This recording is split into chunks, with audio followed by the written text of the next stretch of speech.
এটা ইবলিসি ইলম। আমার ইলম দিয়ে যদি আমি বিনয়ী হইতে না পারি, আমার ইলম দিয়ে যদি আমি আব্বা আম্মার সম্মান করতে না পারি, আমার ইলম নাফে না। আমার ইলমের দ্বারা যদি আমার উস্তাদের দোয়া নিতে না পারি, আমার ইলম নাফে না।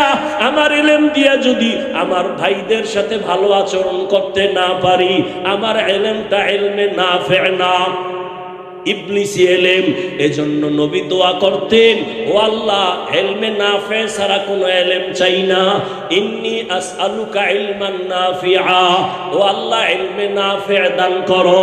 ও আমার ছাত্র ভাইরা, আমি আপনাদের ছোট, আমার কিছুই নাই, এই জিরির স্টেজে বসার খোদার কসম আমার ভেতরে যোগ্যতা নাই।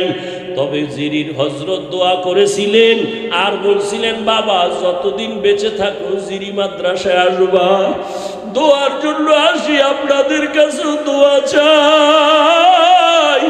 আমি তো অনেক বয়ানে বলি, এই বাংলাদেশে এমনও ছাত্র আমার জানা মতে আছে, যেই ছাত্র ঘুমের ঘরে আমার রসুলের সাথে মোলাকাত করে।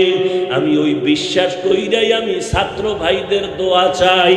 আপনাদের দোয়া আমার বড় সফলতার পুঁজি। আল্লাহর কাছে একটু নিজেরে পেশ করে, বয়স কত হয়ে গেল, কত ছাত্র জনতার আন্দোলনে কত ছাত্র মরে গেল, করোনায় কত প্রাণ চলে গেল। একদিন তো আপনি আমিও চলে যাব, কিন্তু ইলম দিয়া কি অর্জন করলাম? ইলম যদি আমাকে অহংকার বাড়ায় দেয়, আমার ইলম যদি আমাকে হিংসা বাড়ায় দেয়, তাহলে আমার ইলম দিয়া তো আল্লাহর মোহাব্বত পাওয়া যাবে না, মা বাবার দোয়া পাবো না, শিক্ষকের দোয়া পাবো না, মুরব্বী ওলামায়ে কেরামের দোয়া পাবো না, জীবনটা বড় ধ্বংস হয়ে যাবে। অতএব এখনো সময় আছে, তওবা করো। আবু বকর যদি নামাজে দাঁড়াইয়া জাহান্নামের ভয়ে কান্না করেন, ওমরে ফারুক যদি এত বড় ব্যক্তি হয়ে কান্না করেন, সাহাবায়ে কেরামরা কান্না করেন, আউলিয়ায়ে কেরামরা কান্না করেছেন, তাহলে আমাদের তো সারা জিন্দেগি কান্না করা উচিত। অথচ মোনাজাত দেই কিন্তু চোখে পানি আসে না।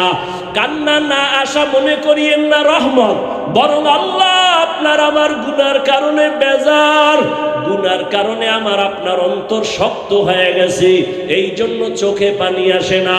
অথচ আল্লাহর আযাবের ভয়ে, জাহান্নামের ভয়ে আল্লাহর জমিনে পাথর পর্যন্ত কান্দে।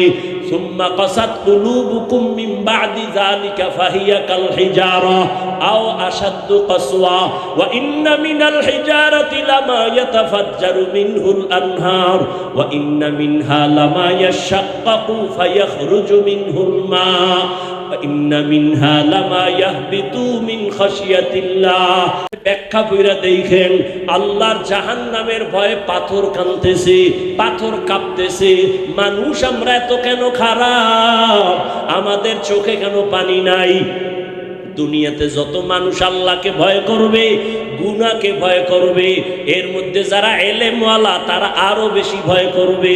ইন্নামা ইয়াখশাল্লাহা মিন ইবাদিহিল উলামা, উলামা যারা তারা ইলম দিয়ে আমার মাওলারে চিনবে, আর বেশি ভয় করবে। অথচ আমাদের চোখে পানি নাই, আমাদের মোনাজাতে কান্না নাই, ভোর রাতে কান্নার আওয়াজ নাই। আল্লাহ আমাদের কাছে চাইতেছেন চোখের পানি। প্রত্যেক রাতে আল্লাহ আসেন আমাদের ডাকার জন্য। ও যুবক ও ছাত্র বাবারা, এখনো সময় আছে, তওবা করো। পর্দার আড়ালের মা বোনেরা তওবা করেন। জীবনে আর নামাজ ছাড়বেন না, বেপর্দায় চলবেন না। সন্তানগুলো আদর্শওয়ালা বানাবেন। ডাক্তার বানাইলো বেয়াদব যেন না হয়, ইঞ্জিনিয়ার হলেও যেন বেয়াদব না হয়। সন্তানের ব্যবহারে যেন মা বাবা কষ্ট না পায়, সন্তানের ব্যবহারে যেন আলেমরা কষ্ট না পায়, সন্তানের আচরণে শিক্ষক মুরব্বীরা যেন কষ্ট না পায়, বরং কষ্ট না পায় যেন দোয়া করতে থাকে আদবের কারণে। ও যুবক, তওবা করে নাও, আল্লাহর কাছে মন খুইলা বলো, হে মালিক, আমি আজকে তোমার দরজায় আসছি, গুনাহ নিয়ে আর ফিরতে চাই না, আর নামাজ ছাড়ব না, আর গুনাহ করব না, আর গীবত শিকায়াত করব না, মা বাবার সাথে বেয়াদবি করব না, উলামায়ে কেরামের বরদোয়া নিব না, মুরব্বী ওস্তাদদের দোয়া নিয়া চলবো, মা বাবার দোয়া নিয়া নবীজির তরিকায় চলবো।